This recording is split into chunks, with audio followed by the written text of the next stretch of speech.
From the conference center in Diffusée depuis le centre de conférence de Temple Square à Salt Lake City, voici la session du samedi après-midi de la 192e conférence générale d'octobre de l'Église de Jésus-Christ des Saints des Derniers Jours, avec des orateurs choisis parmi les dirigeants de l'Église.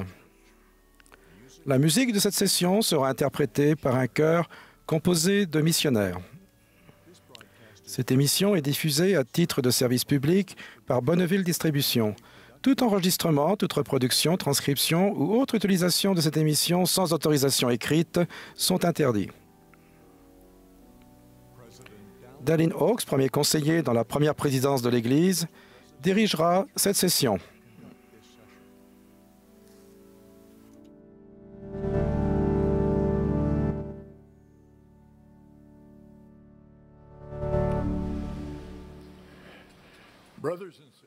Frères et sœurs, nous vous souhaitons la bienvenue à la session du samedi après-midi de la 192e conférence générale d'octobre de l'Église de Jésus-Christ des Saints des Derniers Jours. Le président Nelson, qui préside la conférence, m'a demandé de diriger cette session. Nous saluons toutes les personnes qui se trouvent dans cette assemblée ou qui suivent cette session à la télévision, à la radio ou sur l'Internet. La musique de cette session sera interprétée par un chœur de missionnaires sous la direction de Ryan Eggett avec Joseph Peoples et Andrew Answorth à l'orgue. Le chœur ouvrira cette réunion en chantant « Appelé à servir ». Ensuite, Takashi Wada, des 70, fera la prière d'ouverture.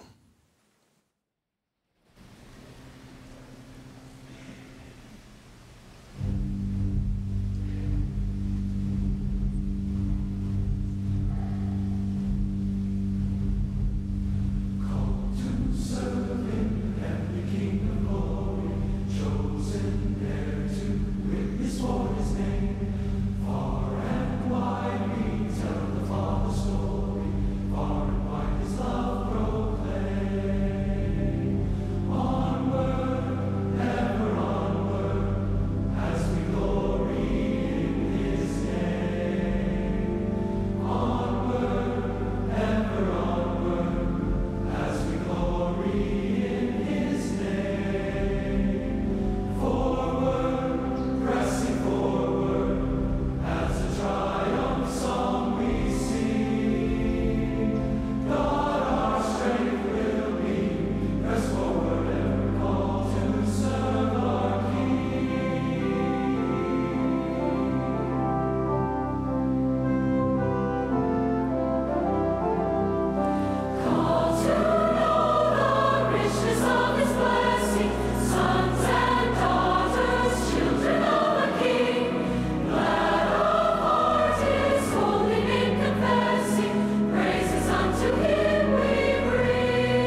Notre cher Père Céleste, nous sommes reconnaissants aujourd'hui pour cette merveilleuse conférence. Pour nous rassembler aujourd'hui, nous sommes reconnaissants pour toutes tes bénédictions. Nous sommes reconnaissants pour l'opportunité d'écouter ces discours de nos prophètes et nos révélateurs. Nous te demandons à ce que tu nous aides à comprendre les choses que nous allons écouter aujourd'hui, pour que nous puissions élever nos cœurs et nos esprits, pour que nous puissions mieux devenir comme ton Fils Jésus-Christ. Nous sommes reconnaissants pour l'expiation de ton Fils Jésus-Christ. Et nous espérons devenir comme lui et apprendre ses voies, de pouvoir comprendre comment est-ce que nous pouvions mieux servir. Et nous te demandons une bénédiction sur toutes les personnes qui vont écouter cette conférence, et afin que tu puisses toucher nos cœurs. Et ce sont les bénédictions que nous te demandons au nom de Jésus-Christ. Amen.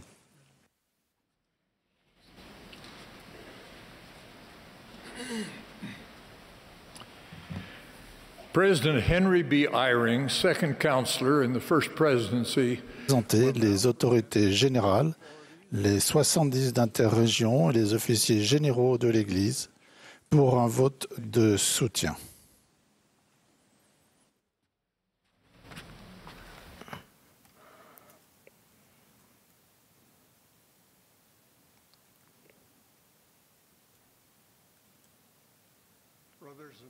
Frères et sœurs, j'ai l'honneur de présenter les autorités générales, les 70 d'interrégion et les officiers généraux de l'Église à votre vote de soutien. Où que vous soyez, veuillez exprimer votre soutien de la manière habituelle. Si des personnes ont un avis contraire à l'une des propositions suivantes, nous leur demandons de prendre contact avec leur président de pieux.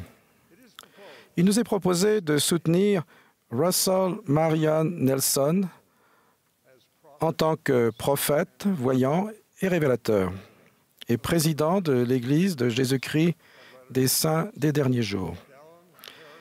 Dallin Harris Hawkes en tant que premier conseiller dans la première présidence, et Harry Benyon Eyring en tant que deuxième conseiller dans la première présidence. Ceux qui sont d'accord peuvent le manifester. S'il y a des avis contraires, veuillez le manifester. Il nous est proposé de soutenir Dallin H. Hawkes en tant que président du Collège des 12 apôtres et M. Russell Ballard en tant que président suppléant du Collège des 12 apôtres. Que ceux qui sont d'accord le manifestent. S'il y a des avis contraires, veuillez le manifester. Il nous est proposé de soutenir en tant que membre du Collège des 12 apôtres M. Russell Ballard, Jeffrey R. Holland, Dieter F. Uchtdorf, David A. Bednar, Quentin L. Cook, D. Todd Christopherson, Neil L. Anderson, Ronald A. Rasband, Gary E. Stevenson, Dale G. Renland, Garrett W. Gunn et Ulysse Suarez. Que ceux qui sont d'accord le manifestent. S'il y a des avis contraires, veuillez le manifester. Il nous est proposé de soutenir les conseillers dans la première présidence et les membres du Collège des 12 apôtres en tant que prophètes, voyants et révélateurs. Que tous ceux qui sont d'accord le manifestent. Les avis contraires, s'il y en a, par le même signe. Weather T. Clayton, LeGrand R. Curtis, fils, Randy D. Funk, Christopher Golden, Walter F. Gonzalez, Larry S. Catcher, Lynn G. Robbins et Joseph W. Citati ont été relevés de leur appel de 70 autorités générales et ont été nommés autorités émérites. Que ceux qui souhaitent exprimer leur reconnaissance envers ses frères, leurs conjoints et leurs familles pour leurs années de service dévoué le fassent en levant la main. Nous exprimons également notre reconnaissance envers les 70 d'interrégions qui ont terminé leur service au cours de l'année écoulée et dont les noms figurent sur le site newsroom.churchofjesuschrist.org. Que ceux qui souhaitent exprimer leur reconnaissance à ces frères pour leur excellent service le manifestent. Il nous est proposé de soutenir les autres autorités générales, les 70 d'interrégions, notamment les 6 nouveaux 70 d'interrégions dont les noms ont été publiés plus tôt cette semaine dans newsroom.churchofjesuschrist.org et les officiers généraux actuels. Que ceux qui sont d'accord le fassent en levant la main. Les avis contraires, s'il y en a. Merci, frères et sœurs, de votre foi immuable et de vos prières continuelles en faveur des dirigeants de l'Église.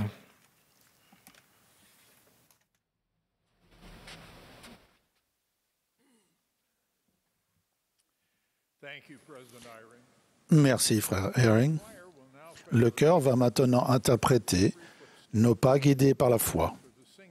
Après le chant, nous aurons le plaisir d'entendre M. Russell Ballard, président suppléant du Collège des 12 apôtres.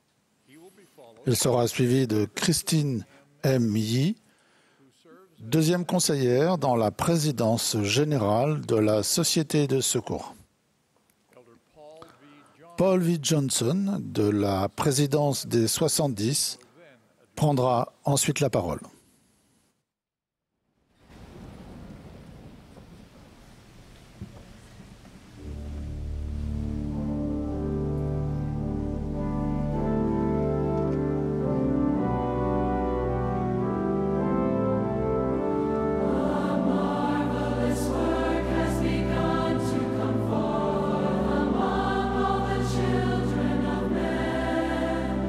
Oh, ye that embark in the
Thank you, choir, for singing.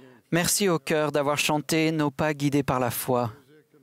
C'est Newell Daly qui a composé la musique et écrit les paroles de ce chant pour la célébration du 150e anniversaire de l'arrivée des pionniers dans la vallée du lac Salé en 1847. Of the arrival of the early pioneers to the Salt Lake Valley in 1847. Although this song Bien que ce chant ait été écrit en vue de cet événement, son message est valable pour le monde entier. J'ai toujours aimé le refrain. Nos pas guidés par la foi, nous suivons Jésus-Christ. Emplis d'espoir par son amour, chantons-le tous unis. with one accord. Brothers and Frères et sœurs, I testify je témoigne que si nous suivons Jésus-Christ, nos pas guidés par la foi, il y a de l'espoir. Il y a toujours de l'espoir en Jésus-Christ, notre Seigneur. Il y a de l'espoir pour tous dans cette vie. Il y a de l'espoir pour surmonter nos erreurs, nos chagrins et nos difficultés, nos épreuves et nos problèmes. Il y a de l'espoir dans le repentir, dans le fait de recevoir le pardon et de pardonner. I testify Je témoigne qu'il y a de l'espoir et de la paix en Christ. He can carry us to Il nous soutient aujourd'hui à travers les moments difficiles. Il l'a fait pour les pionniers d'antan et il le fera pour chacun de nous aujourd'hui. this year marks the 107th Cette année marque le 175e anniversaire de l'arrivée des pionniers dans la vallée du lac Salé. of the Salt Lake Valley, which has Cela m'a conduit à penser à mes ancêtres. Certains d'entre eux ont fait le voyage à pied depuis Nauvoo jusqu'à la vallée du lac Salé. Certains de mes arrière-grands-parents ont traversé les plaines à pied dans leur jeunesse.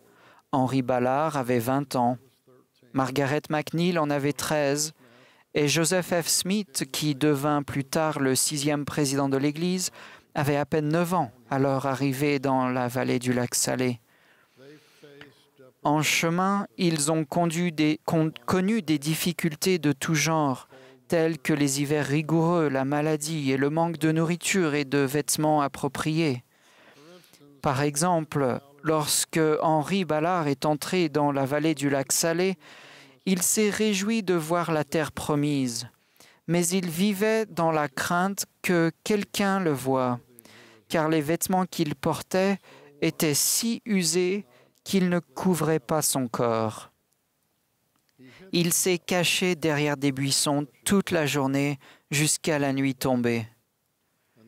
Il s'est ensuite rendu dans une maison et a mendié des vêtements afin de pouvoir continuer son voyage et retrouver ses parents. Il était reconnaissant à Dieu d'être arrivé à sa future maison en sécurité. À travers chacune de leurs épreuves, mes arrière-grands-parents ont suivi Jésus-Christ avec des pas guidés par la foi. Je leur suis reconnaissant de ne jamais avoir abandonné. Leurs pas empreints de foi ont été une bénédiction pour moi et continueront de l'être pour les générations suivantes, tout comme vos pas seront une bénédiction pour votre postérité.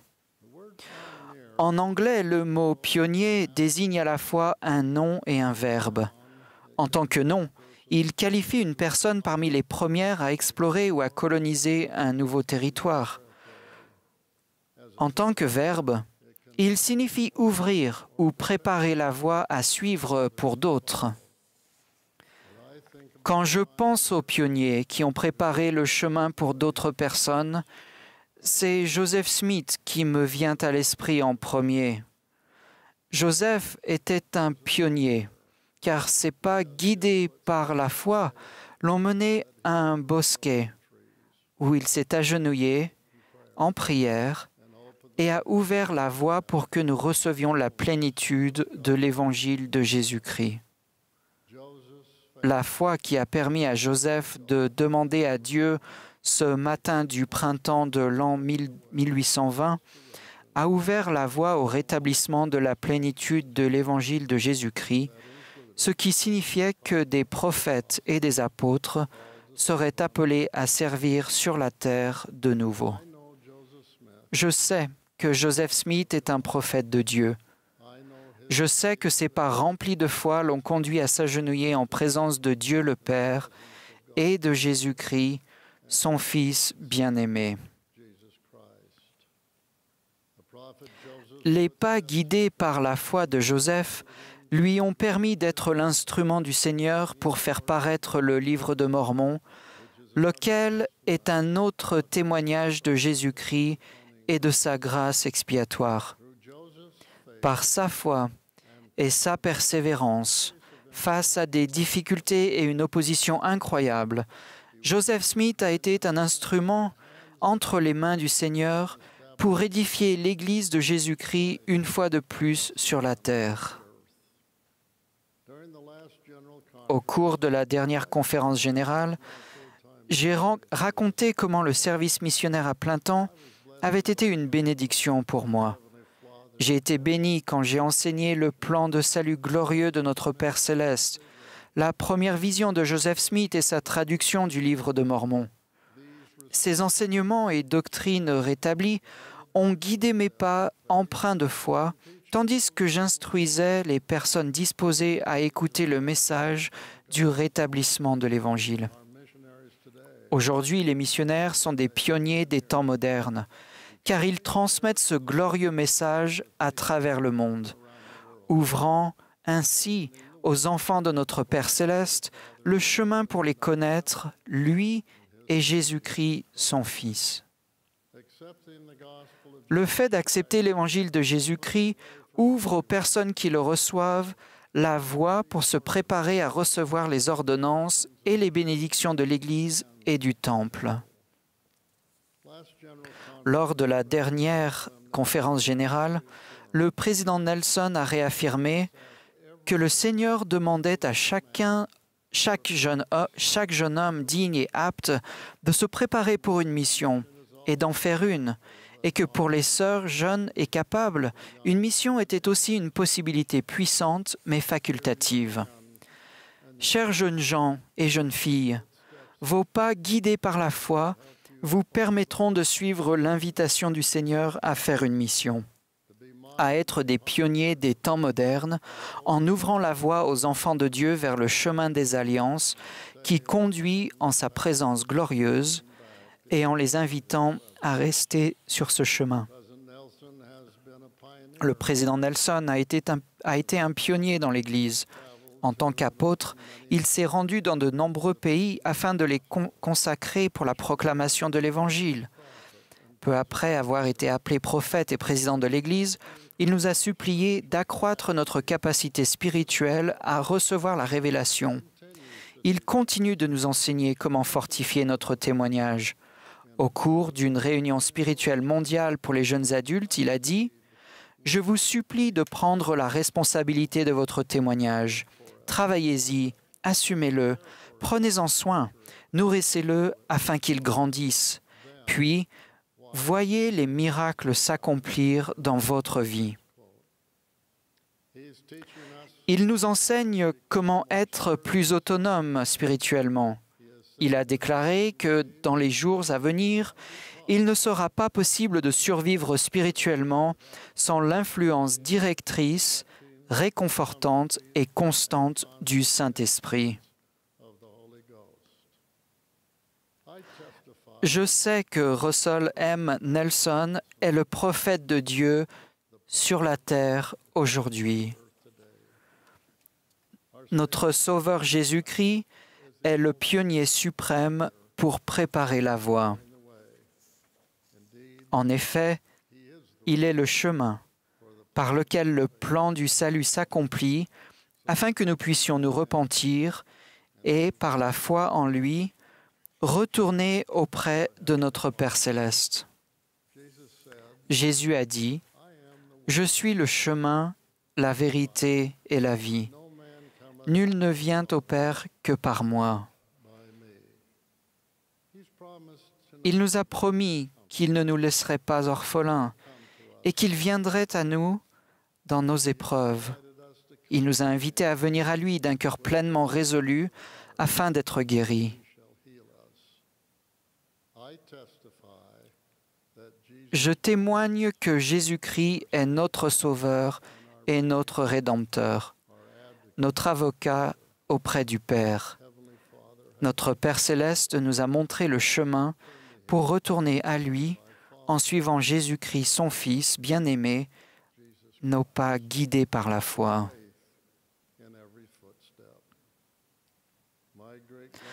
Mes arrière-grands-parents et d'autres pionniers ont fait face à de nombreux obstacles, tandis qu'ils conduisaient leurs chariots, tiraient leurs charrettes à bras et marchaient en direction de la vallée du lac Salé. Nous aussi, nous connaîtrons des difficultés dans notre parcours terrestre. Nous ne tirons pas de charrette à bras, pas plus que nous ne franchissons des montagnes escarpées à travers d'épaisses couches de neige dans des chariots bâchés. Mais tout comme eux, nous essayons de surmonter spirituellement les tentations et les difficultés de notre époque. Nous avons des sentiers à parcourir et des collines, voire des montagnes à gravir. Bien que les difficultés d'aujourd'hui soient différentes de celles des pionniers d'antan, elles n'en sont pas moins difficiles pour nous. À l'image de ce qu'ont fait les pionniers, il est important de suivre le prophète les pieds fermement ancrés sur le chemin des alliances de la fidélité. Suivons Jésus-Christ, nos pas guidés par la foi. Servons le Seigneur et servons-nous les uns les autres. Fortifions-nous spirituellement en respectant et en honorant nos alliances. Ne perdons pas le sentiment d'urgence avec lequel nous devons respecter les commandements. Satan essaie de diminuer notre engagement et notre amour pour Dieu et le Seigneur Jésus-Christ. Rappelons-nous que même si nous nous égarons, nous ne serons jamais perdus pour notre Seigneur. Grâce au repentir, nous pouvons nous tourner vers lui. Si nous nous efforçons de rester sur le chemin des alliances, il nous permettra d'apprendre, de progresser et de changer. Puissions-nous toujours suivre Jésus-Christ, nos pas guidés par la foi, notre esprit centré sur lui et nos pieds fermement ancrés sur le chemin des alliances. C'est là ma prière au nom de Jésus-Christ. Amen.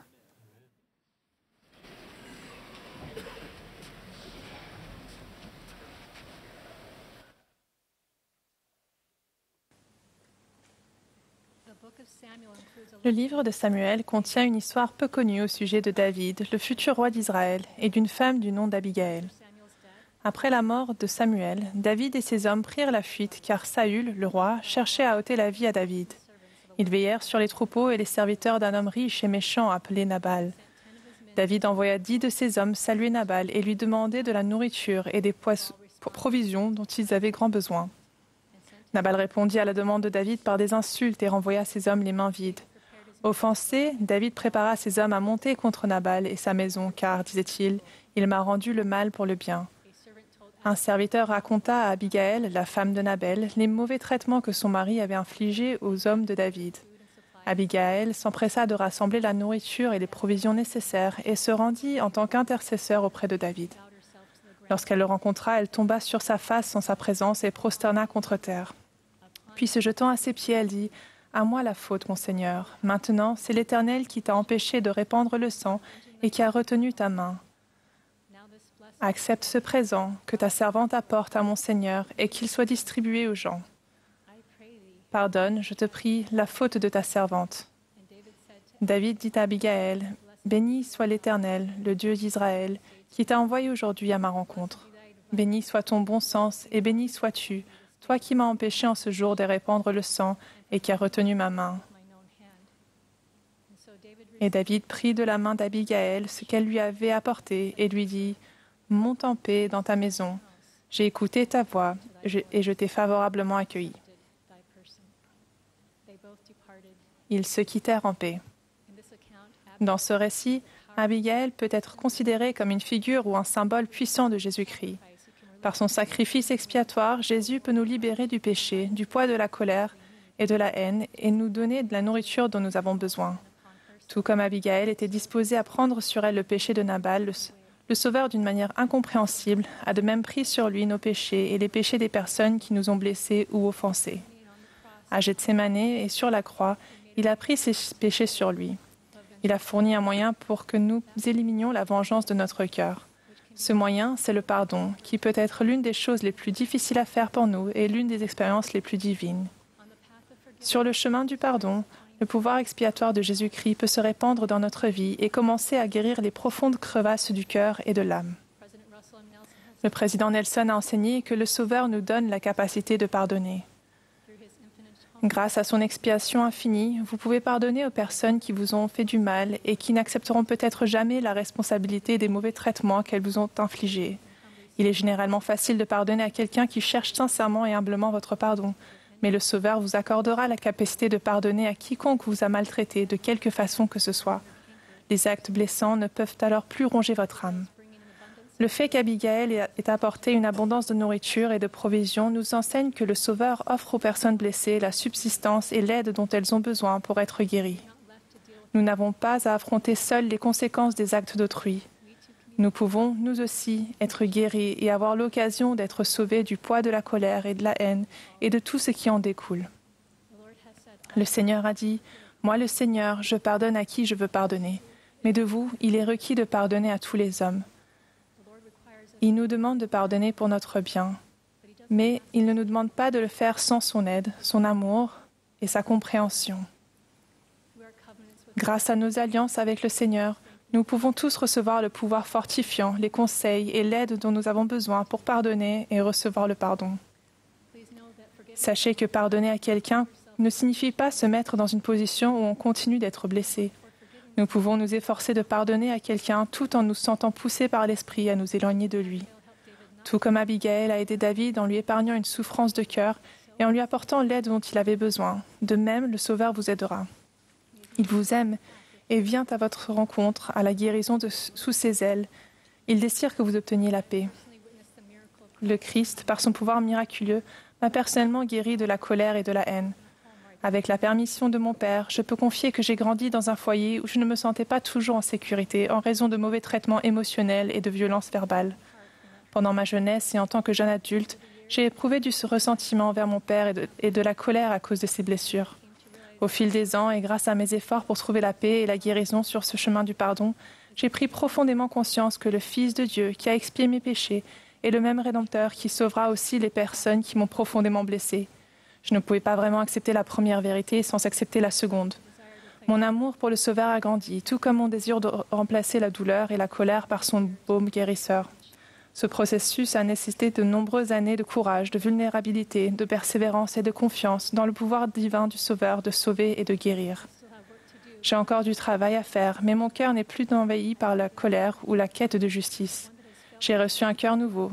Il a ressenti l'amour profond et immuable d'un Sauveur personnel qui est resté à mes côtés, m'a gentiment et patiemment conduite vers un endroit meilleur, a pleuré avec moi et a connu ma douleur. Le Seigneur m'a envoyé des bénédictions compensatoires, tout comme Abigail a apporté à David ce dont il avait besoin. Il m'a envoyé des mentors. Ma relation avec mon Père céleste est ce qui m'a le plus transformé et le plus fait de bien. Grâce à lui, j'ai ressenti avec reconnaissance l'amour doux, protecteur et directeur d'un Père parfait. Richard Scott a dit « Vous ne pouvez pas effacer ce qui a été fait, mais vous pouvez pardonner. Le pardon guérit de terribles blessures, car il permet à l'amour de Dieu d'extirper le poison de la haine de votre cœur et de votre esprit. Il purifie votre conscience du désir de vengeance. Il fait place à l'amour purificateur, guérisseur et régénérateur du Seigneur. Mon Père terrestre a aussi connu un changement de cœur miraculeux ces dernières années et s'est tourné vers le Seigneur, chose que je ne m'attendais pas à voir dans cette vie. C'est un autre témoignage pour moi du pouvoir transformateur absolu de Jésus-Christ. Je sais qu'il est capable de guérir le pécheur et celui à qui le tort a été fait. Il est le Sauveur et le Rédempteur du monde qui a donné sa vie pour que nous vivions de nouveau. Il a dit « L'Esprit du Seigneur est sur moi, parce qu'il m'a oint pour annoncer une bonne nouvelle aux pauvres. Il m'a envoyé pour guérir ceux qui ont le cœur brisé, pour proclamer aux captifs la délivrance, et aux aveugles le recouvrement de la vue, pour envoyer les libres et les opprimés. À tous ceux qui ont le cœur brisé, sont captifs, meurtris et peut-être aveuglés par la blessure ou le péché, il offre la guérison, le rétablissement et la délivrance. Je témoigne que la guérison et le rétablissement qu'il offre sont réels. Le moment de cette guérison est individuel et nous ne pouvons pas juger du calendrier d'autrui. Il est important de se donner le temps nécessaire pour guérir et dans cette attente d'être bienveillant envers soi-même. Le Sauveur est toujours miséricordieux et attentif et il se tient prêt à apporter le secours dont nous avons besoin. Le chemin du pardon et de la guérison inclut le choix de ne pas perpétuer des habitudes ou des interactions malsaines dans notre famille ou ailleurs. Nous pouvons offrir à toutes les personnes qui se trouvent dans notre cercle d'influence de la gentillesse au lieu de la cruauté, de l'amour au lieu de la haine, de la gentillesse au lieu de l'agressivité, et leur apporter la sécurité au lieu de la détresse et la paix au lieu des querelles. Le fait d'offrir ce qui nous a été refusé est un aspect important de la guérison divine rendue possible grâce à la foi en Jésus-Christ. Cette façon de vivre qui consiste, comme Ésaïe l'a dit, à donner un diadème au lieu de la cendre et est un acte de foi qui suit l'exemple suprême du Sauveur qui a souffert toutes choses pour nous secourir tous. Joseph d'Égypte a eu une vie remplie de cendres. Il a été haï par ses frères, trahi, vendu comme esclave, emprisonné à tort et oublié par quelqu'un qui avait promis de l'aider. Il a malgré tout fait confiance au Seigneur. L'Éternel était avec Joseph et a consacré ses épreuves à son avantage et à sa progression, ainsi qu'au salut de sa famille et de toute l'Égypte. Quand Joseph a rencontré ses frères alors qu'il était un dirigeant important en Égypte, son pardon et sa perspective éclairée se sont manifestés dans les paroles bienveillantes qu'il a prononcées. Maintenant, ne vous affligez pas et ne soyez pas fâchés de m'avoir vendu pour être conduit ici, car c'est pour vous sauver la vie que Dieu m'a envoyé devant vous. Ce n'est donc pas vous qui m'avez envoyé ici, mais c'est Dieu. Grâce au Sauveur, la vie de Joseph est devenue un diadème au lieu de la cendre. Kevin Worten, le président de l'université Brigham Young, a dit « Dieu peut faire en sorte que le bien résulte non seulement de nos réussites, mais aussi de nos échecs et des échecs d'autres personnes qui nous causent de la souffrance. Dieu est à ce point bon et puissant. » Je témoigne que le plus grand exemple d'amour et de pardon est celui de notre Sauveur Jésus-Christ qui, dans une atroce agonie, a dit « Père, pardonne-leur, car ils ne savent pas ce qu'ils font. » Je sais que notre Père céleste désire le bien de chacun de ses enfants et son espérance.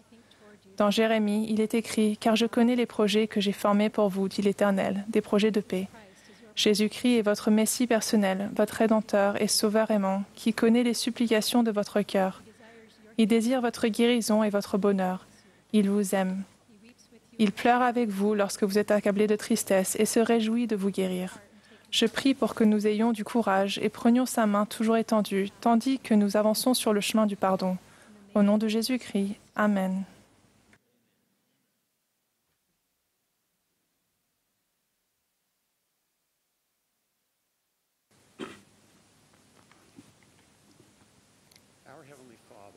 Notre Père céleste et notre Sauveur, Jésus-Christ, ont le pouvoir de nous sauver et de nous transformer. Ils peuvent nous aider à devenir tels qu'ils sont. Il y a quelques années, Aaron, un de nos petits-enfants, a commencé à avoir des problèmes de santé. Il était fatigué, avait beaucoup de contusions et n'avait pas l'air en bonne santé. Après un examen médical, on lui a diagnostiqué une anémie aplasique grave qui fait que la moelle osseuse cesse de produire des globules rouges, des globules blancs et des plaquettes. Sans traitement lui permettant de guérir, son sang ne pourrait pas coaguler correctement, ni combattre les infections. Donc même les chutes, les blessures et les maladies bénignes mettraient rapidement sa vie en danger. Pendant un certain temps, il a reçu régulièrement des transfusions de plaquettes et de sang pour préserver sa santé. Les médecins ont expliqué que le seul remède à sa maladie serait une greffe de moelle osseuse et que pour qu'elle ait le plus de chances de réussir, un frère ou une sœur devait être le donneur. Si l'un de ses frères et sœurs était parfaitement compatible, le résultat de la greffe pourrait sauver la vie d'Aaron. Ses 4 frères cadets ont été testés et l'un d'eux, Maxwell, était parfaitement compatible. Même avec une compatibilité parfaite, une greffe de moelle présente toujours de graves risques de complications. Le processus nécessitait de détruire les cellules de la moelle osseuse malade d'Aaron par l'association de chimiothérapie et de radiothérapie avant qu'il ne reçoive les cellules souches de la moelle osseuse de son frère Maxwell. Puis, à cause de son immunodéficience, Aaron devait être isolé à l'hôpital pendant plusieurs semaines, puis chez lui pendant plusieurs mois, avec des protocoles, des restrictions et des médicaments particuliers. Le résultat espéré de la greffe était que le corps d'Aaron ne rejette pas les cellules du donneur et que les cellules de Maxwell produisent progressivement les globules rouges, les globules blancs et les plaquettes nécessaires au corps d'Aaron. Une greffe réussie cause d'importants changements physiologiques. Un médecin a expliqué que si Aaron commettait un crime et laissait du sang sur le lieu du crime, la police pourrait arrêter son frère, Maxwell, parce que le sang d'Aaron proviendrait des cellules greffées de Maxwell dont il aurait l'ADN, et ce serait le cas pour le reste de sa vie. Le fait qu'Aaron puisse être sauvé par le sang de son frère a suscité de nombreuses pensées au sujet du sang expiatoire de Jésus-Christ et de l'effet de son expiation sur nous. J'aimerais me concentrer aujourd'hui sur le changement permanent et vivifiant qui se produit lorsque nous permettons au Seigneur d'accomplir des miracles en nous. Aaron n'avait pas en lui la capacité de vaincre la maladie. Son corps ne pouvait pas produire les globules nécessaires pour le maintenir en vie. Quoi qu'il fasse, il ne pouvait pas guérir sa moelle osseuse. Tout comme Aaron ne pouvait pas se guérir lui-même, nous ne pouvons pas nous sauver nous-mêmes. Aussi compétents, instruits, brillants ou forts que nous soyons, nous ne pouvons pas nous purifier de nos péchés, faire passer notre corps à un état immortel ou nous exalter. Cela n'est possible que grâce au Sauveur, Jésus-Christ, et à son expiation infinie. Il n'y a aucun autre chemin, ni aucun autre nom donné sous le ciel par lequel l'homme puisse être sauvé dans le royaume de Dieu. C'est son sang expiatoire qui nous purifie et nous sanctifie. Bien qu'Aaron ne puisse pas se guérir lui-même, pour que la greffe fonctionne, il devait être disposé à faire ce que les médecins lui demandaient, même des choses très difficiles. Bien que nous ne puissions pas nous sauver nous-mêmes, quand nous nous soumettons à la volonté du Seigneur et respectons nos alliances, la voie s'ouvre pour notre rédemption. À l'image du processus remarquable du changement de l'ADN des globules d'Aaron, nous pouvons changer de cœur, avoir notre visage empreint de l'image du Christ et devenir de nouvelles créatures en lui.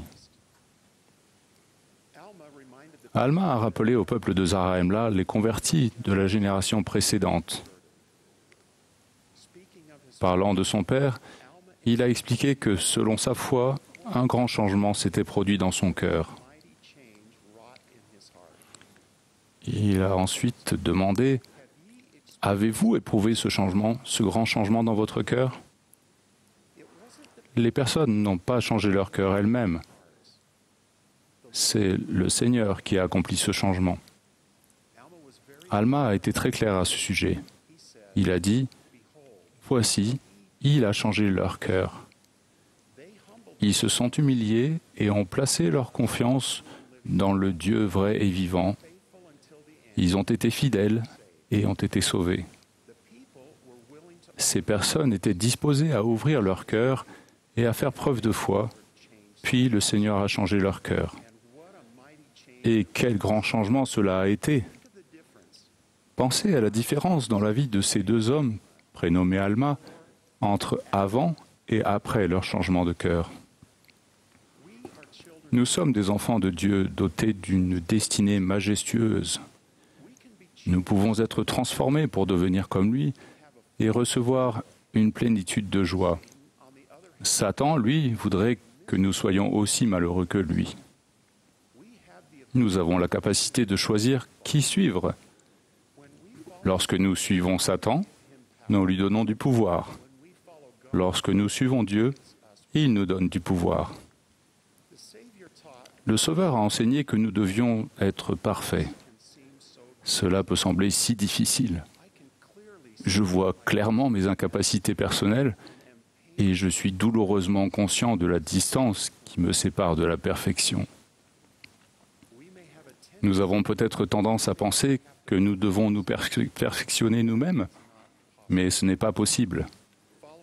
Suivre chaque suggestion de chaque livre de développement personnel qui existe ne fonctionnera pas. La perfection n'est possible que par un seul moyen et grâce à un seul nom. Nous parvenons à la perfection par l'intermédiaire de Jésus, le médiateur de la nouvelle alliance, qui a accompli cette expiation parfaite par l'effusion de son sang. Notre perfection n'est possible que par la grâce de Dieu. Pouvez-vous imaginer à quel point notre jeune petit-fils Aaron aurait été accablé s'il avait cru devoir comprendre et accomplir toutes les procédures médicales de sa greffe lui-même? Nous ne devons pas penser qu'il nous incombe de faire ce que seul le Sauveur peut faire dans le processus miraculeux de notre perfectionnement. En concluant ses écrits, Moroni a enseigné « Oui, venez au Christ et soyez rendus parfaits en lui. Et si vous vous refusez toute impiété et aimez Dieu de tout votre pouvoir, de toute votre pensée et de toute votre force, alors sa grâce vous suffit, afin que par sa grâce vous soyez parfaits dans le Christ. » Quelle vérité puissante et réconfortante! Sa grâce me suffit. Sa grâce vous suffit. Sa grâce suffit à toute personne qui est fatiguée et chargée. Avec des traitements médicaux tels que ceux qu'a reçus Aaron, l'issue est toujours incertaine. En effet, Aaron a eu besoin d'une deuxième greffe quand il y a eu des complications avec la première. Heureusement, avec un changement de cœur spirituel, il est inutile de nous demander si cela se produira. Lorsque nous menons une vie conforme à la volonté de Dieu, nous reposant entièrement sur les mérites de celui qui est puissant à sauver, il nous est garanti à 100% que nous serons purifiés par le sang du Sauveur et rendus parfaits en lui un jour. Dieu est un Dieu de vérité et il ne peut pas mentir. Il ne fait aucun doute que ce processus de changement prend du temps et ne se terminera qu'après cette vie. Mais la promesse est sûre. Même si l'accomplissement des promesses de Dieu semble lointain, nous les acceptons toujours, sachant qu'elles s'accompliront. Le changement miraculeux dans la santé d'Aaron a apporté beaucoup de joie à notre famille. Imaginez la grande joie au ciel lorsque de grands changements se produisent dans notre âme. Notre Père céleste et notre Sauveur, Jésus-Christ, nous aiment et ont gracieusement offert de nous transformer et de nous perfectionner.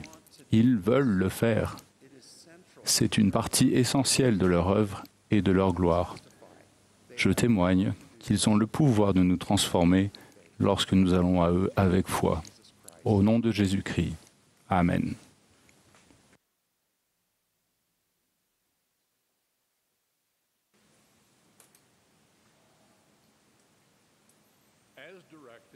Au signal du directeur de la musique, l'Assemblée se joindra au chœur pour chanter « Gloire au Dieu Tout-Puissant ».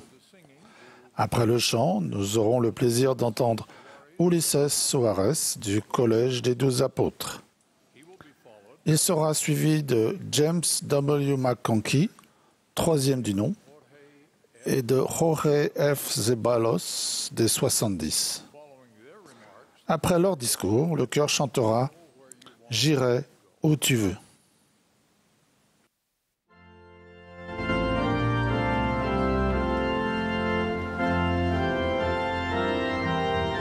This is the Saturday Vous assistez à la session du samedi après-midi de la 192e conférence générale d'octobre de l'Église de Jésus-Christ des Saints des derniers jours.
Quelques mois après notre mariage, mon épouse bien-aimée a exprimé le désir d'étudier la musique. Voulant lui faire plaisir, j'ai décidé d'orchestrer une belle et grande surprise. Je suis allé dans un magasin de musique et je lui ai acheté un piano. Très enthousiaste, j'ai placé le ticket de caisse dans un paquet cadeau avec un joli ruban et lui ai offert. Je m'attendais à une effusion de remerciements devant un mari si aimant et attentionné. Elle a ouvert la petite boîte, a vu son contenu, puis m'a regardé tendrement et a dit « Oh mon chéri, tu es merveilleux. Mais dis-moi, est-ce un cadeau ou une dette ?» Après avoir tenu conseil ensemble au sujet de la surprise, nous avons décidé d'annuler l'achat. Nous avions un budget d'étudiants, comme beaucoup de jeunes mariés. Grâce à cette expérience, j'ai compris l'importance d'un partenariat complet au sein du mariage. Le fait de vivre ce principe permettait à mon épouse et à moi-même d'être d'un seul cœur et d'un seul esprit. L'Évangile rétabli de Jésus-Christ proclame le principe d'un partenariat complet entre l'homme et la femme, tant dans la condition mortelle que dans les éternités. L'homme et la femme, même s'ils possèdent chacun des responsabilités et caractéristiques différentes attribuées par Dieu, ont des rôles tout aussi utiles et nécessaires dans le plan du bonheur conçu par Dieu pour ses enfants. Cette vérité était claire dès le commencement, lorsque le Seigneur a déclaré qu'il n'était pas bon que l'homme soit seul. Et c'est pourquoi il lui ferait une aide semblable à lui. Dans le plan du Seigneur, une aide semblable était une compagne qui marcherait côte à côte avec Adam en partenariat complet. En réalité, Ève était une bénédiction céleste pour Adam. Par sa nature divine et ses caractéristiques spirituelles, elle a inspiré Adam à œuvrer en partenariat avec elle pour accomplir le plan du bonheur conçu par Dieu pour toute l'humanité. Réfléchissons à deux principes fondamentaux qui fortifient le partenariat entre l'homme et la femme. Le premier est que tous sont pareils pour Dieu. D'après la doctrine de l'Évangile, le fait que l'homme et la femme soient différents n'implique pas de différence dans les promesses éternelles de Dieu pour ses fils et ses filles. Tous deux ont la même possibilité de parvenir à la gloire céleste dans les éternités. Le Sauveur lui-même nous a invités, nous les enfants de Dieu, à venir à lui et à prendre part à sa bonté. Il ne repousse aucun de ceux qui viennent à lui. Ainsi, dans cette perspective, nous sommes tous considérés comme égaux devant lui. Lorsque les conjoints comprennent ce principe et l'intègrent, ils ne se positionnent pas en tant que président ou vice-présidente de leur famille. Il n'y a pas de supériorité ni d'infériorité dans la relation conjugale. Personne ne marche devant ou derrière l'autre. Les deux conjoints marchent côte à côte sur un pied d'égalité en tant que postérité de Dieu. Ils deviennent un en pensée, en désir et en objectif avec notre Père céleste et Jésus-Christ, guidant ensemble leur famille. Dans un partenariat égal, l'amour n'est pas la possession, mais la participation qui fait partie de cette co-création qui est en elle-même l'essence de notre mission terrestre. Quand il y a une participation authentique, le mari et la femme fusionnent dans l'unité synergique d'une domination éternelle qui, sans moyen de contrainte, leur donnera, ainsi qu'à leur postérité, la vie spirituelle pour toujours et à jamais. Le deuxième principe est la règle d'or enseignée par le Sauveur dans le Sermon sur la montagne. Tout ce que vous voulez que les hommes fassent pour vous, faites-le de même pour eux. Ce principe suppose une attitude de réciprocité, d'unité et d'interdépendance. Il s'appuie sur le second grand commandement, « Tu aimeras ton prochain comme toi-même ». Il rejoint les autres qualités chrétiennes, telles que la longanimité, la bonté, la douceur et la gentillesse. Pour mieux comprendre l'application de ce principe, regardons le lien éternel et sacré établi par Dieu entre nos premiers parents, Adam et Ève. Ils sont devenus une seule chair, créant une composante d'unité qui leur a permis de marcher ensemble avec respect, reconnaissance et amour. Ils se sont oubliés eux-mêmes et ont chacun recherché le bien-être de l'autre sur leur chemin vers l'éternité. De nos jours, nous nous efforçons de suivre ces mêmes principes pour trouver l'unité dans le mariage. Par le scellement au temple, une femme et un homme entrent dans le saint ordre du mariage de la nouvelle alliance éternelle. Par cet ordre de la prêtrise, ils reçoivent des bénédictions éternelles et le pouvoir divin de diriger les affaires de leur famille à condition de vivre conformément aux alliances qu'ils ont contractées. À partir de là, ils avancent en interdépendance et en partenariat complet avec le Seigneur, notamment dans chacune de leurs responsabilités divines visant à élever les enfants et présider la famille. Ces responsabilités sont inséparablement liées et se recoupent. Cela signifie que les mères et les pères ont l'obligation de s'aider en qualité de partenaires égaux et partagent une direction équilibrée de leur foyer. Élever signifie nourrir, instruire et soutenir les membres de la famille. On y parvient en les aidant à apprendre les vérités de l'Évangile et à faire grandir leur foi en notre Père céleste et en Jésus-Christ dans une atmosphère aimante. Présider signifie guider les membres de la famille pour retourner demeurer en la présence de Dieu. Pour cela, il faut servir et enseigner avec gentillesse, douceur et amour sincère. Cela implique aussi de guider les membres de la famille dans des prières régulières, l'étude de l'Évangile et d'autres aspects. Les parents œuvrent dans l'unité en suivant l'exemple de Jésus-Christ pour remplir ces deux grandes responsabilités. Il est important de souligner que la direction de la famille suit un modèle patriarcal. Il est différent, sous certains aspects, de la direction de la prêtrise au sein de l'Église. Le modèle patriarcal implique que les épouses et les époux sont responsables directement devant Dieu de l'accomplissement de leurs responsabilités familiales sacrées. Il nécessite un partenariat complet, le respect volontaire de tous les principes de justice et de responsabilité. Il offre des occasions de progresser dans une atmosphère d'amour et d'entraide. Ces responsabilités particulières n'impliquent pas de hiérarchie. Elles excluent totalement toute forme de sévice ou d'usage abusif de l'autorité. L'exemple d'Adam et Ève, une fois sortis du jardin d'Éden, illustre magnifiquement le concept d'interdépendance entre une mère et un père qui élèvent leurs enfants et président leur famille. Comme nous l'indique le livre de Moïse, ils ont travaillé la terre ensemble à la sueur de leur front afin de subvenir aux besoins physiques de leur famille. Ils ont mis au monde des enfants. Ils ont invoqué ensemble le nom du Seigneur et ont entendu sa voix venant de la direction du jardin d'Éden.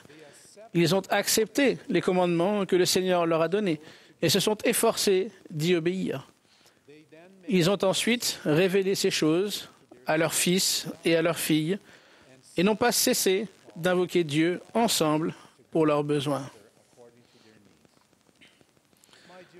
Mes chers frères et sœurs, élever et présider sont des possibilités, non des limites exclusives. Une personne peut porter une responsabilité, mais ne pas être la seule à s'en charger. Lorsque des parents aimants comprennent ces deux grandes responsabilités, ils s'efforcent de prendre soin et de protéger ensemble leurs enfants, physiquement et émotionnellement. Ils les aident aussi à affronter les dangers spirituels de notre époque en les nourrissant de la bonne parole du Seigneur révélée par ses prophètes. Bien que le mari et la femme se soutiennent mutuellement dans leurs responsabilités divines, un handicap, la mort ou d'autres circonstances peuvent nécessiter une adaptation particulière. Parfois, l'un des deux conjoints porte la responsabilité des deux rôles en même temps. Parfois, provisoirement ou définitivement. J'ai récemment rencontré un frère et une sœur qui sont chacun dans cette situation. Parents célibataires, ils ont décidé de consacrer leur vie à prendre soin de leurs enfants, tant spirituellement que temporellement, en partenariat avec le Seigneur. Ils n'ont pas perdu de vue les alliances contractées au temple avec le Seigneur et ses promesses éternelles malgré leur divorce. Tous deux ont cherché l'aide du Seigneur en toutes choses, s'efforçant de préserver dans leurs difficultés, de persévérer dans leurs difficultés et de suivre le chemin des alliances. Ils savent que le Seigneur pourvoira à leurs besoins dans cette vie et pour l'éternité. Tous deux ont élevé leurs enfants en les instruisant avec gentillesse, douceur et amour sincère, même dans les moments difficiles. À ma connaissance, ces deux parents célibataires ne tiennent pas Dieu pour responsable de leurs problèmes. Au contraire, ils regardent vers l'avenir avec une espérance et une confiance d'une pureté parfaite dans les bénédictions que le Seigneur leur réserve. Frères et sœurs, je vous témoigne que si nous, hommes et femmes, travaillons ensemble dans un partenariat sincère et égal, et nous acquittons des responsabilités divines de notre mariage, nous bénéficierons de l'unité enseignée par le Sauveur. Je vous promets, au nom du Christ, que les cœurs seront enlacés dans l'unité et l'amour les uns envers les autres. Nous trouverons plus de joie sur notre chemin vers la vie éternelle et notre capacité de nous servir mutuellement sera grandement multipliée.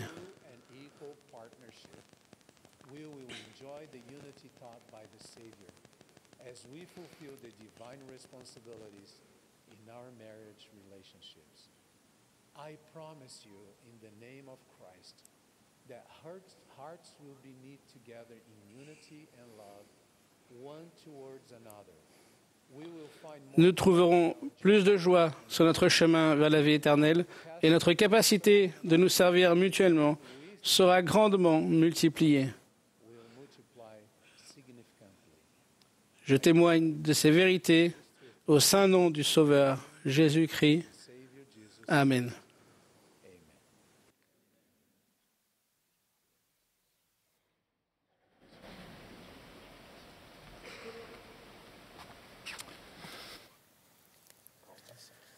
Frères et sœurs et amis, en 2013, ma femme Laurel et moi avons été appelés à servir comme dirigeants de la mission tchèque-slovaque. Nos 4 enfants ont servi avec nous. Notre famille a été bénie par des missionnaires brillants et des saints tchèques et slovaques remarquables. Nous les aimons. En entrant dans le champ de mission, nous avions en tête une chose qu'a enseigné Joseph B. Wirthlin dans un discours intitulé « Le Grand Commandement ». Frère Wirthlin demande « Aimez-vous le Seigneur ?» Son conseil, pour ceux d'entre nous qui répondraient oui, est simple et profond. Passez du temps avec lui. Méditez sur ses paroles. Prenez son joug sur vous. Cherchez à comprendre et à obéir. Frère Wirthlin promet ensuite des bénédictions transformatrices aux personnes désireuses d'accorder du temps et de la place à la vie et aux enseignements de Jésus-Christ. Nous avons pris à cœur le conseil et la promesse de Frère Wirthlin. Avec nos missionnaires, nous avons passé une longue période avec Jésus en étudiant Matthieu, Marc, Luc et Jean dans le Nouveau Testament et troisième Néphi dans le Livre de Mormon. À la fin de chaque réunion missionnaire, nous retournions à ce que nous appelions les 5 évangiles pour lire, débattre, réfléchir et apprendre au sujet de Jésus. Pour moi, pour Laurel et pour nos missionnaires, passer du temps avec Jésus dans les Écritures a tout changé. Nous avons mieux compris qui il était et ce qui était important à ses yeux. Ensemble, nous avons étudié sa manière d'enseigner, ce qu'il enseignait, les façons dont il montrait de l'amour, ce qu'il faisait pour bénir et servir, ses miracles, sa réaction face à la trahison, sa manière de gérer les émotions humaines compliquées, ses titres et noms, sa manière d'écouter et de résoudre les conflits, le monde dans lequel il vivait, ses paraboles, sa façon d'encourager l'unité et la gentillesse, sa capacité de pardonner et de guérir, ses sermons, ses prières, son sacrifice expiatoire, sa résurrection, son évangile. Souvent, nous nous sentions comme l'homme de petite taille, Zachée, courant pour grimper à un sycomore tandis que Jésus traversait Jéricho parce que, comme l'a décrit Luc, nous cherchions à voir qui était Jésus. Ce n'était pas Jésus comme nous voulions ou souhaitons qu'il soit, mais Jésus comme il était et comme il l'est vraiment.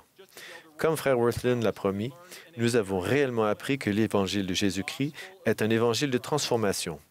Il nous prend, hommes et femmes, de la terre et nous raffine pour faire de nous des hommes et femmes pour l'éternité. Ce fut des jours particuliers. Nous nous en sommes venus à croire que rien n'est impossible à Dieu. Nous gardons un souvenir vif des après-midi sacrés à Prague, Bratislava ou Brno, où on expérimentait le pouvoir et la réalité de Jésus. Nous avons souvent étudié Marc 2, les versets 1 à 12. C'est une histoire fascinante. Je souhaite en lire une partie directement tirée de Marc, puis vous en faire part selon la compréhension que j'en ai acquise après une étude et une discussion approfondie avec nos missionnaires et d'autres personnes. Quelques jours après, Jésus revint à Capernaum. On apprit qu'il était à la maison. Et il s'assembla à un si grand nombre de personnes que l'espace devant la porte ne pouvait plus les contenir. Et il leur annonçait la parole. Des gens vinrent à lui, amenant un paralytique porté par 4 hommes. Comme ils ne pouvaient l'aborder à cause de la foule, ils découvrirent le toit de la maison où il était, et ils descendirent par cette ouverture le lit sur lequel le paralytique était couché. Jésus, voyant leur foi, dit au paralytique, « Mon enfant, tes péchés sont pardonnés. » Après avoir échangé quelques mots avec certains dans la foule, Jésus a regardé le paralytique et l'a guéri physiquement, disant, « Je te l'ordonne, dit-il au paralytique, lève-toi, prends ton lit et va dans ta maison. » Et à l'instant, il se leva, prit son lit et sortit en présence de tout le monde, de sorte qu'ils étaient tous dans l'étonnement et glorifiaient Dieu, disant, « Nous n'avons jamais rien vu de pareil. » Voici ce que j'ai compris de l'histoire. Au début de son ministère, Jésus est retourné à Capernaum, un petit village de pêcheurs situé sur la rive nord de la mer de Galilée. Il avait récemment accompli une série de miracles en guérissant les miracles et en chassant les esprits impurs. Les villageois, ayant hâte d'entendre et de voir Jésus, se sont rassemblés à la maison où la rumeur disait qu'il logeait. À leur arrivée, Jésus a commencé à enseigner. À cette époque, les maisons de Capernaum avaient un toit plat, étaient de plain-pied et regroupées. Les toits et les murs étaient faits d'un mélange de pierre, de bois, d'argile et de chaume et étaient accessibles par un escalier simple sur le côté de la maison. La foule s'est rapidement rassemblée devant la maison et a rempli la pièce où Jésus enseignait jusqu'à déborder dans la rue. L'histoire se concentre sur un paralytique et ses 4 amis. Le terme paralytique fait référence à une paralysie souvent accompagnée de faiblesse et de tremblement. J'imagine que l'un des 4 amis a dit aux autres, « Jésus est dans notre village. Nous avons tous entendu parler des miracles qu'il a accomplis et des personnes qu'il a guéries. Si nous pouvons amener notre ami à Jésus, lui aussi sera peut-être guéri. » Ils prennent donc chacun un coin de la natte ou du lit de leur ami et commencent à le porter dans les rues tortueuses, étroites et non pavées de Capernaum. Avec leurs muscles endoloris, ils prennent le dernier virage et constatent que la foule de personnes rassemblées pour écouter est si grande qu'il est impossible d'atteindre Jésus. Avec amour et foi, les 4 amis n'abandonnent pas et ils se dépêchent plutôt de monter l'escalier menant au toit plat. Soulèvent avec soin leur ami et son lit avec eux, ouvrent le toit de la pièce où Jésus enseigne et font descendre leur ami. Réfléchissez au fait qu'au milieu d'un enseignement qui se voulait sérieux, Jésus entend un grattement, lève la tête et voit un trou s'ouvrir au plafond, d'où tombent poussière et chaume. Un homme paralysé, allongé sur un lit, est ensuite déposé sur le sol. Cependant, Jésus comprend qu'il ne s'agit pas d'une interruption, mais de quelque chose d'important. Il regarde l'homme sur le lit, lui pardonne publiquement ses péchés et le guérit physiquement. Avec cette version de Marc 2 à l'esprit, plusieurs vérités importantes au sujet de Jésus le Christ deviennent claires. Premièrement, lorsque nous essayons d'aider une personne que nous aimons à aller au Christ, nous pouvons le faire en ayant confiance qu'il est capable d'ôter le fardeau du péché et de pardonner. Deuxièmement, lorsque nous apportons des maladies physiques, émotionnelles ou spirituelles au Christ, nous pouvons le faire en sachant qu'il a le pouvoir de guérir et de réconforter. Troisièmement, lorsque nous faisons l'effort, comme les 4 amis, d'amener quelqu'un au Christ, nous pouvons le faire en étant certains qu'il voit nos véritables intentions et les honorera à leur juste valeur. Souvenez-vous, l'enseignement de Jésus a été perturbé par l'apparition d'un trou dans le toit. Plutôt que de réprimander ou de rejeter les 4 amis, de l'avoir interrompu, l'Écriture nous dit que Jésus a vu leur foi. Les personnes témoins du miracle étaient dans l'étonnement et elles glorifièrent Dieu, qui a donné aux hommes un tel pouvoir. Frères et sœurs, je vais conclure par 2 observations supplémentaires. Que ce soit en qualité de missionnaire, serviteur, président de société de secours, évêque, instructeur, parents, frères et sœurs ou amis, nous sommes tous engagés en tant que disciples saints des derniers jours dans l'œuvre consistant à amener les gens au Christ. Ainsi, les qualités dont les 4 amis ont fait preuve méritent d'être étudiées et imitées.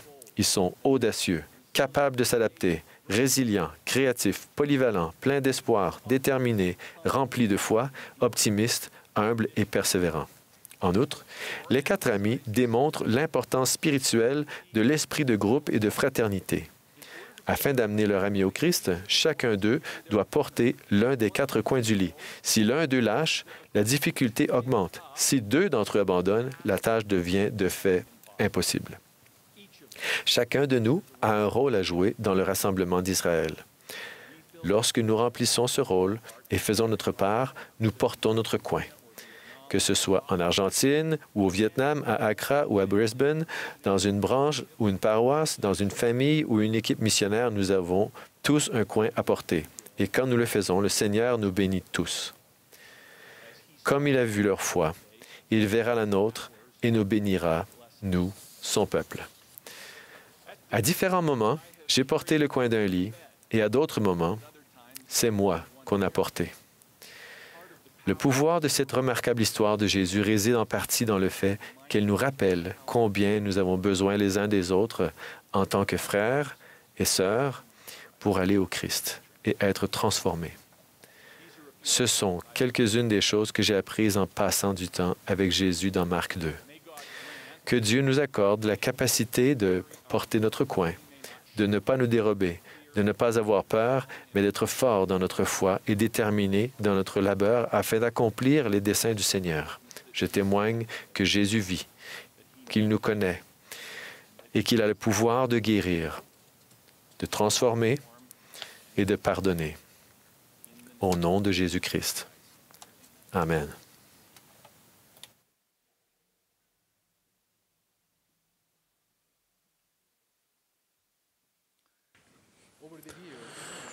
Au fil des ans, nous avons reçu de magnifiques conseils, inspiration, instruction et révélation depuis cette belle chaire du centre de conférence. De temps à autre, les orateurs ont utilisé des comparaisons tirées de leur domaine de compétences et d'expérience pour illustrer avec clarté et puissance un principe de l'évangile de Jésus-Christ. Ainsi, nous avons entendu parler d'avions et de vols dans lesquels une petite déviation initiale nous mène à un endroit éloigné de notre destination première. De même, nous avons reçu un enseignement tiré de la comparaison du fonctionnement de notre cœur physique avec le puissant changement de cœur requis pour répondre à l'invitation du Seigneur à le suivre. Aujourd'hui, en toute humilité, je voudrais ajouter une comparaison inspirée d'un domaine appartenant au champ de ma profession. Je fais allusion au domaine du génie civil. Dès le début de mes études universitaires, j'attendais le jour où je remplirais les conditions requises pour suivre le cours qui m'apprendrait à concevoir des bâtiments et des structures considérées comme antisismiques. Finalement, le jour du premier cours est arrivé. Le professeur a commencé ainsi. Vous êtes certainement impatient de suivre ce cours et d'apprendre à concevoir des structures antisismiques. Beaucoup d'entre nous ont acquiescé avec empressement. Alors le professeur a dit, « Je suis désolé de vous dire que ce n'est pas possible, car je ne peux pas vous enseigner comment concevoir un bâtiment qui est contre, qui est anti ou qui est opposé au tremblement de terre. Cela n'a pas de sens. Car les tremblements de terre se produiront, que nous le voulions ou non. » Il a ajouté, « Ce que je peux vous enseigner, c'est comment concevoir des structures qui résistent au séisme, qui résistent aux forces induites par un tremblement de terre. Ainsi, le bâtiment restera debout sans subir de dégâts sérieux et continuera de remplir l'objectif pour lequel il a été conçu. » L'ingénieur fait les calculs qui déterminent les dimensions, les qualités et les caractéristiques des fondations, des piliers, des poutres, des dalles de béton et d'autres éléments de structure à concevoir. Ces résultats sont traduits en plans et en descriptions techniques qui doivent être strictement respectés par le constructeur pour que l'ouvrage soit réalisé et remplisse l'objectif pour lequel il a été conçu et est construit. Bien que plus de 40 années soient passées depuis ce premier cours d'ingénierie parasismique, je me souviens parfaitement du moment où j'ai commencé à acquérir une compréhension plus profonde et plus complète de l'importance vitale d'intégrer ce concept aux structures que je concevrais. Plus important encore, ce concept est devenu une partie intégrante de ma vie et de celle des personnes sur lesquelles j'exerce une influence positive. Comme nous sommes bénis d'avoir la connaissance du plan du salut créé par notre Père céleste, d'avoir l'évangile rétabli de Jésus-Christ et de nous fier à la direction inspirée des prophètes vivants. Tout ce que je viens de mentionner constitue les plans conçus par Dieu et les descriptions techniques qui nous enseignent clairement comment édifier une vie heureuse, une vie qui résiste au péché, aux tentations et aux attaques de Satan. Ce dernier cherche désespérément à nuire à notre destinée éternelle auprès de notre Père céleste et de notre famille bien-aimée. Au début de son ministère, le Sauveur lui-même a été tenté par le diable. Mais il est sorti victorieux de cette grande épreuve. En quoi une attitude anti-Satan ou anti-tentation l'a-t-il aidé? Grâce à sa préparation spirituelle, qui lui a permis de résister aux tentations de l'adversaire, Jésus est sorti victorieux de ces moments extrêmement difficiles. Quels facteurs ont aidé le Sauveur à être préparé pour ce moment décisif? Premièrement, il a jeûné pendant 40 jours et 40 nuits, et son jeûne a dû être accompagné de prières constantes. Ainsi, malgré sa faiblesse physique, son esprit était très fort. Heureusement, on ne nous demande pas de jeûner pendant aussi longtemps, seulement 24 heures, une fois par mois. Le jeûne nous donne de la force spirituelle et nous prépare à résister aux épreuves. Deuxièmement, dans le récit des tentations auxquelles le Sauveur a été soumis, nous voyons qu'il a toujours répondu en ayant les Écritures à l'esprit, les citant et les appliquant au bon moment. Quand Satan l'a tenté de changer les pierres en pain pour satisfaire sa faim après son long jeûne, le Seigneur lui a dit, « Il est écrit, l'homme ne vivra pas de pain seulement, mais de toute parole qui sort de la bouche de Dieu. » Puis, quand le Seigneur était au sommet du temple, le diable a essayé de le tenter de manifester son pouvoir. Jésus a répondu avec autorité, « Tu ne tenteras point le Seigneur, ton Dieu. » À la troisième tentative de Satan, le Seigneur a répondu, « Il est écrit, tu adoreras le Seigneur, ton Dieu, et tu le serviras, lui seul. » Un tremblement de terre laisse des marques, même sur des structures correctement conçues et construites. Il peut y avoir des fissures, du mobilier ou des plafonds effondrés, des fenêtres brisées, etc. Toutefois, un édifice bien conçu et bien construit remplira son rôle et protégera ses occupants. Et, moyennant quelques réparations, il retrouvera son état d'origine. De même, les assauts répétés de l'adversaire peuvent causer des fissures ou faire des dégâts malgré nos efforts pour édifier notre vie selon le plan parfait de Dieu. Ces fissures se manifestent par des sentiments de tristesse ou des remords pour avoir commis des erreurs ou ne pas avoir tout fait parfaitement ou de ne pas être aussi bien que nous le voulons. Ce qui importe vraiment, c'est que, ayant suivi les plans et les instructions conçues par Dieu, c'est-à-dire l'Évangile de Jésus-Christ, nous soyons toujours debout. La structure de notre vie n'a pas été démolie par les efforts de l'adversaire ou à cause de situations que nous avons dû affronter. Au contraire, nous sommes prêts à avancer.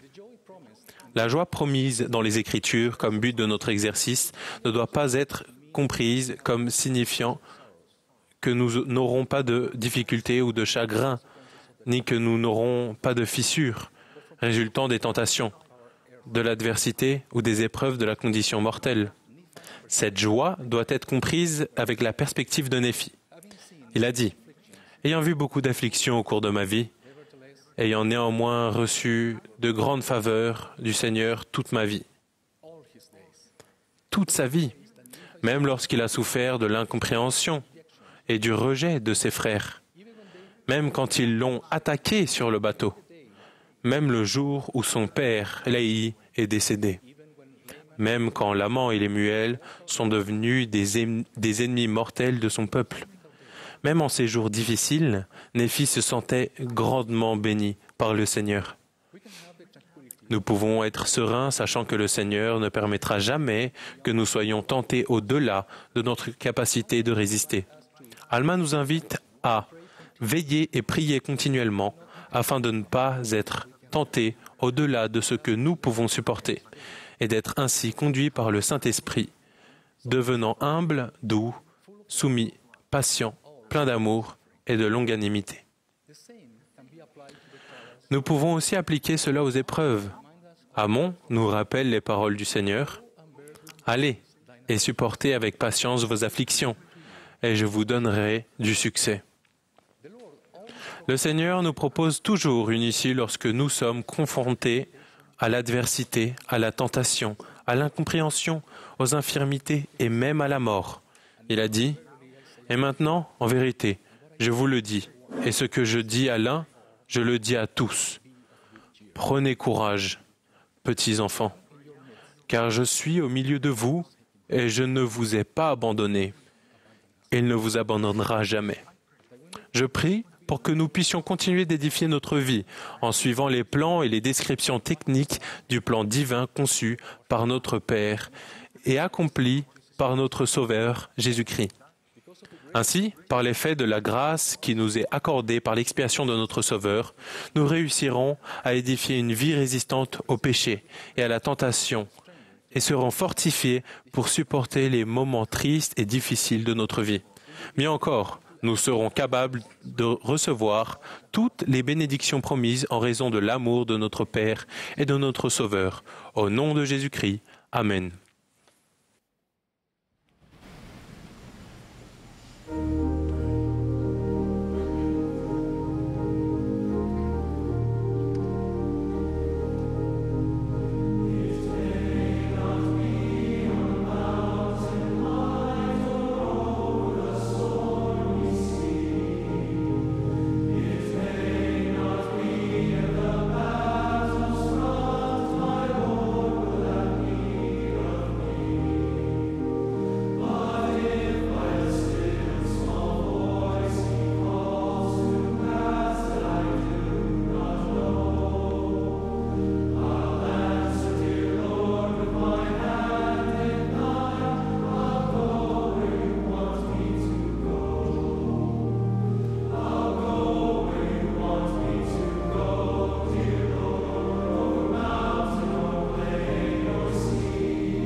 Nous remercions toutes les personnes qui se sont adressées à nous cet après-midi et sommes reconnaissants pour la belle musique qui a été interprétée.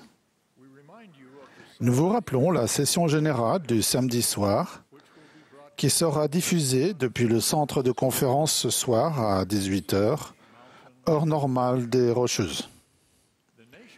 La diffusion nationale de l'émission Musique et paroles inspirantes aura lieu demain matin de 9h30 à 10h, heure normale des Rocheuses.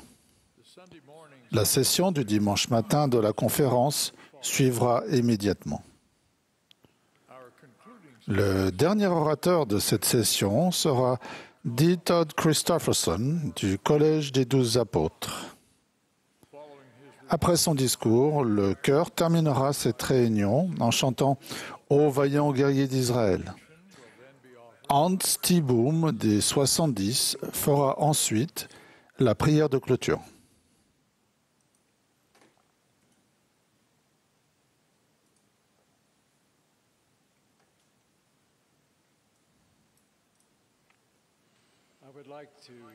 J'aimerais parler de ce que j'appelle la doctrine de l'appartenance dans l'Église de Jésus-Christ des saints des derniers jours.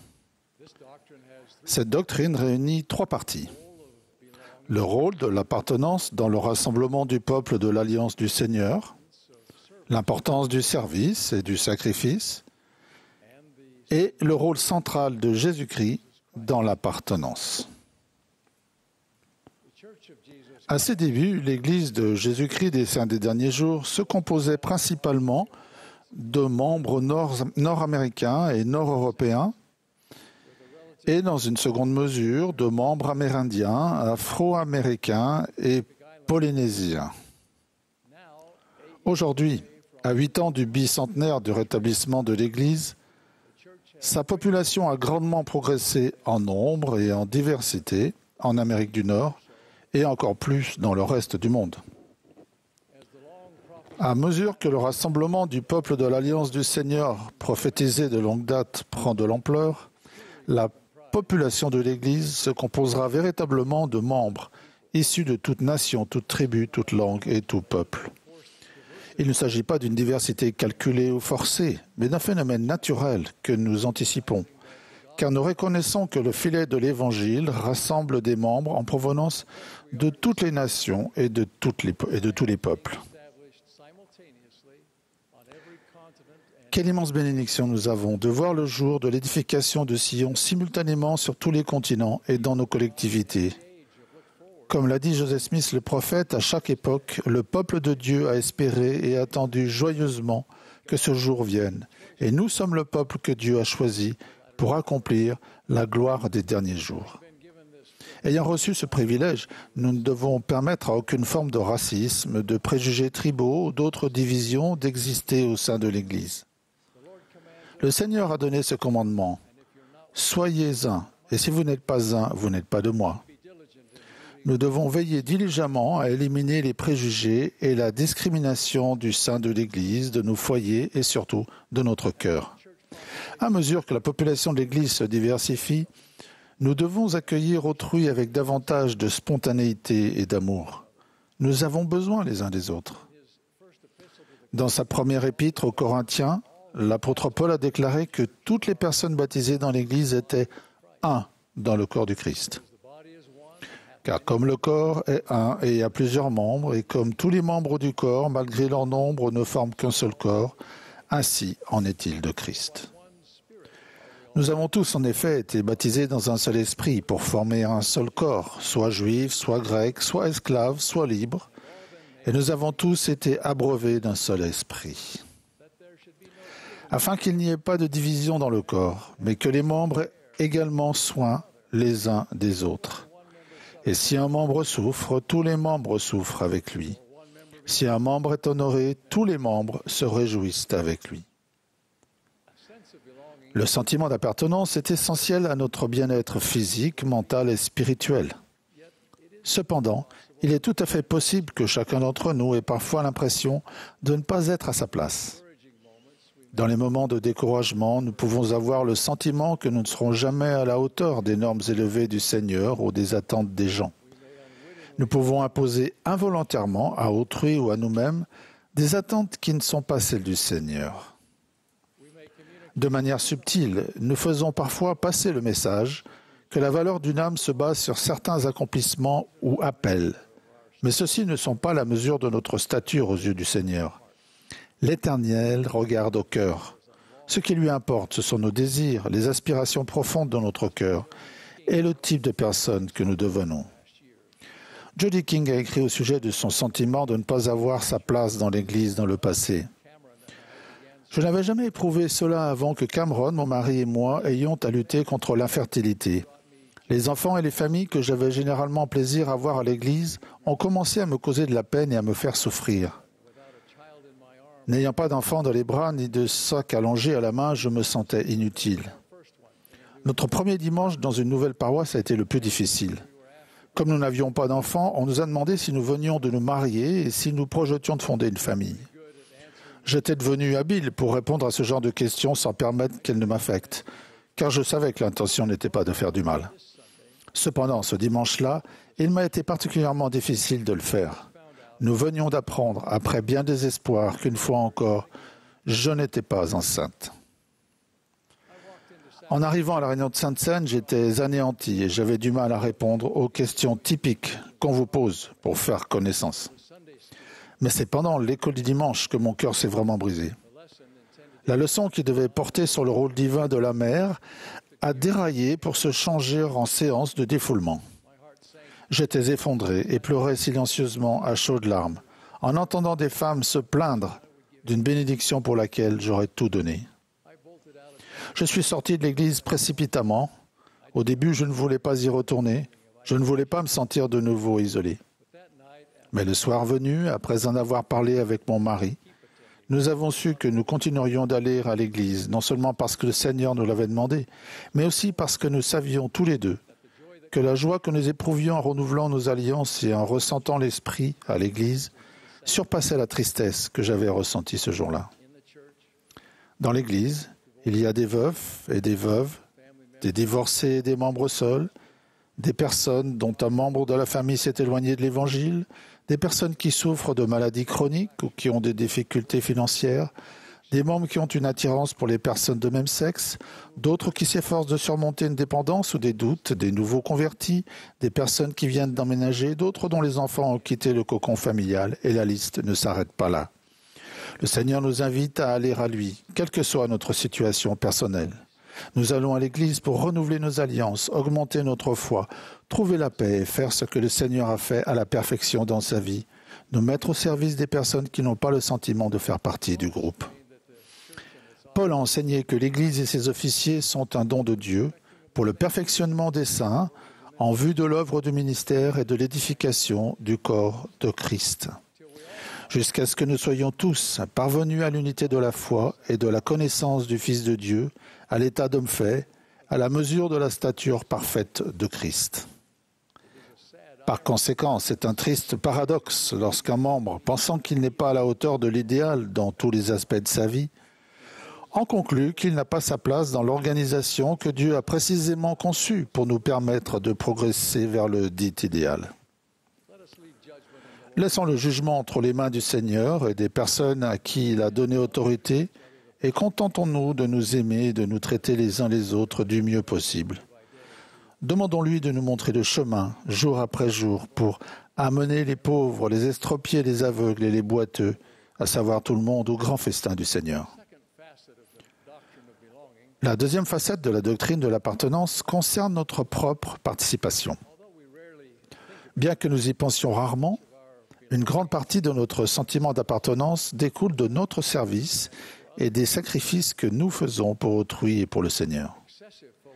Le fait de nous concentrer de manière excessive sur nos besoins personnels et notre propre confort peut altérer ce sentiment. Nous nous efforçons de suivre la doctrine du Sauveur. Quiconque veut être grand parmi vous, qu'il soit votre serviteur. Car le Fils de l'homme est venu non pour être servi, mais pour servir et donner sa vie comme la rançon de plusieurs. Le sentiment d'appartenance ne vient pas tout seul. Il vient de nos efforts pour nous entraider. Aujourd'hui, malheureusement, le fait de se consacrer à une cause ou de sacrifier quoi que ce soit pour quelqu'un d'autre va à l'encontre de la culture moderne. L'année dernière, dans un article pour le Deseret Magazine, Rod Dreher, auteur, a relaté la conversation qu'il a eue avec une jeune mère à Budapest.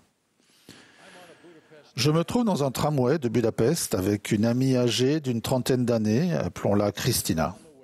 Nous sommes en route pour interviewer une femme chrétienne âgée qui, avec son défunt mari, a résisté aux persécutions de l'État communiste. Tandis que nous déambulons dans les rues de la ville, Christina se confie sur la difficulté d'être honnête avec des amis de son âge au sujet des difficultés qu'elle rencontre en tant qu'épouse et mère de jeunes enfants. Les problèmes de Christina sont tout à fait ordinaires pour une jeune femme apprenant son rôle de mère et d'épouse. Pourtant, le sentiment qui prévaut parmi les personnes de sa génération est qu'il faut refuser les difficultés de la vie car elles représentent une menace pour son propre bien-être. Lui arrive-t-il de se disputer avec son mari? Si oui, elle devrait le quitter, disent-ils. Est-il difficile de s'occuper de ses enfants? Elle devrait les mettre à la crèche. Christina s'inquiète de ce que ses amis ne comprennent pas que les épreuves et même la souffrance font partie intégrante de la vie et peut-être même d'une vie agréable, si ces choses nous apprennent à être patients, gentils et aimants.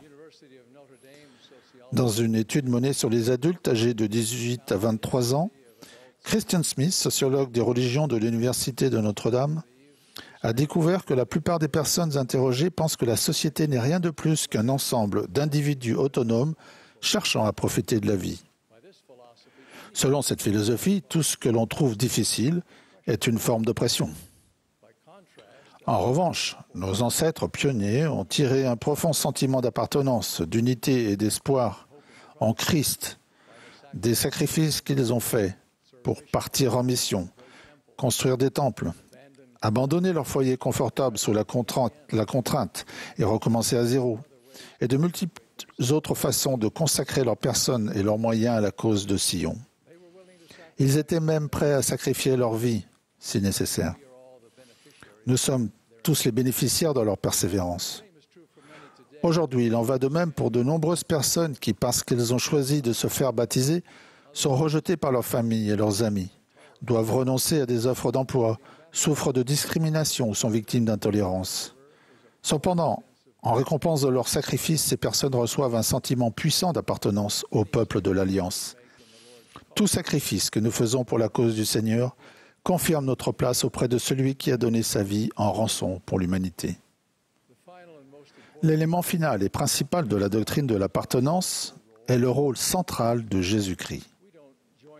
Aussi important que cela puisse être, nous ne devenons pas membres de l'Église uniquement pour nous faire des amis. Nous le faisons pour obtenir la rédemption par l'amour et la grâce de Jésus-Christ. Nous le faisons pour recevoir les ordonnances du salut et de l'exaltation, pour nous et pour tous les êtres que nous aimons des deux côtés du voile. Nous le faisons afin de prendre part au grand projet de l'édification de Sion, en vue de la seconde venue du Seigneur. L'Église est la gardienne des alliances du salut et de l'exaltation que Dieu nous offre par les ordonnances de la Sainte Prêtrise. C'est en respectant ces alliances que nous obtenons le sentiment d'appartenance le plus profond. Russell M. Nelson, notre prophète, a dit récemment « Une fois que vous et moi avons fait alliance avec Dieu, notre relation avec lui devient beaucoup plus étroite qu'avant notre alliance. Maintenant, nous sommes liés. Grâce à notre alliance avec Dieu, il ne se fatiguera jamais dans ses efforts pour nous aider et nous n'épuiserons jamais sa patience miséricordieuse envers nous. Chacun de nous a une place privilégiée dans le cœur de Dieu. Jésus-Christ est le garant de ces alliances.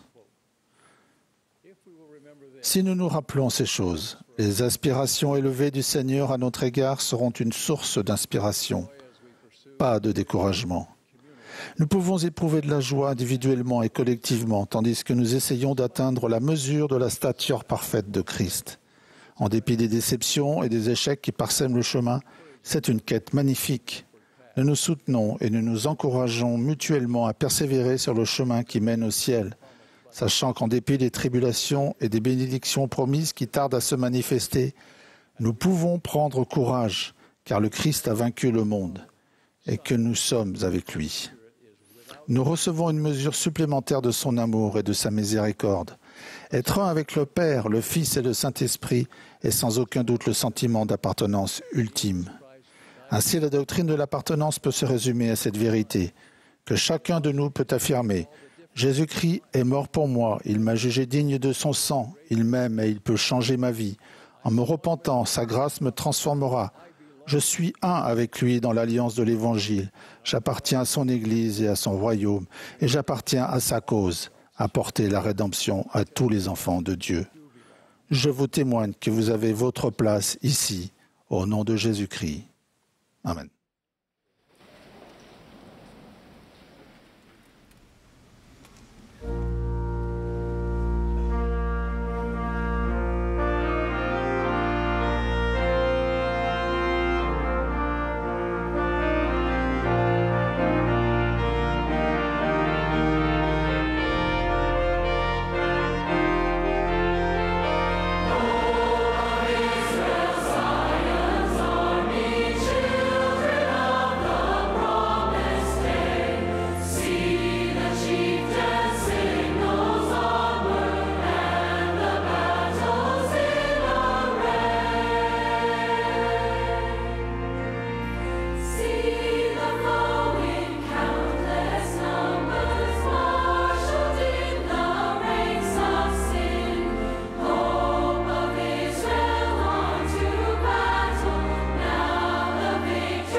Leur Père Céleste, à la fin de cette belle session,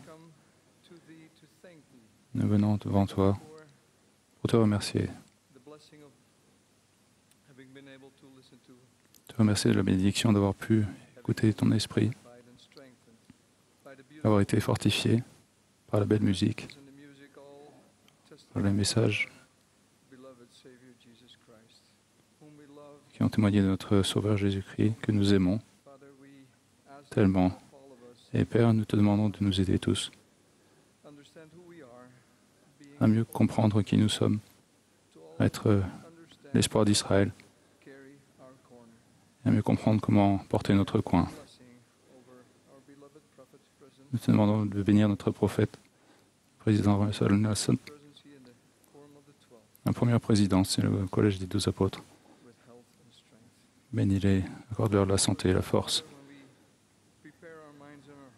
Et Père, alors que nous nous préparons pour la session de ce soir et le reste de ce week-end, que nous puissions comprendre.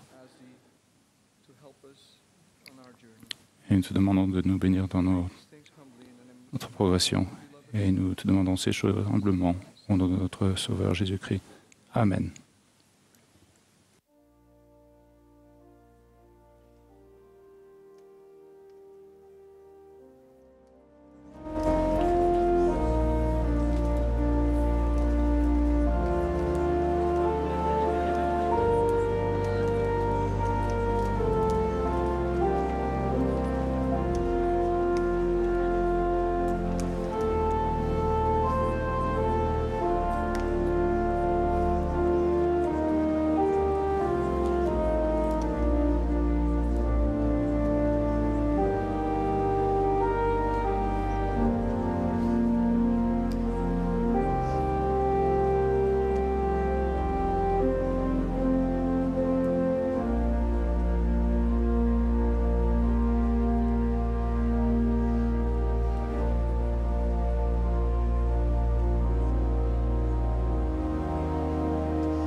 Vous venez d'assister à la session du samedi après-midi de la 192e conférence générale d'octobre de l'Église de Jésus-Christ des Saints des derniers jours.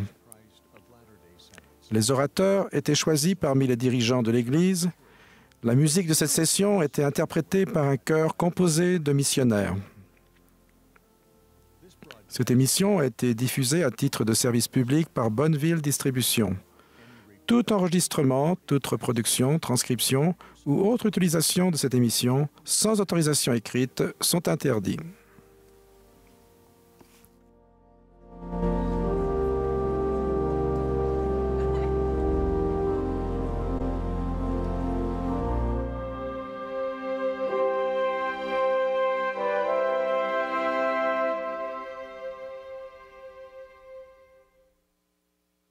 Hello!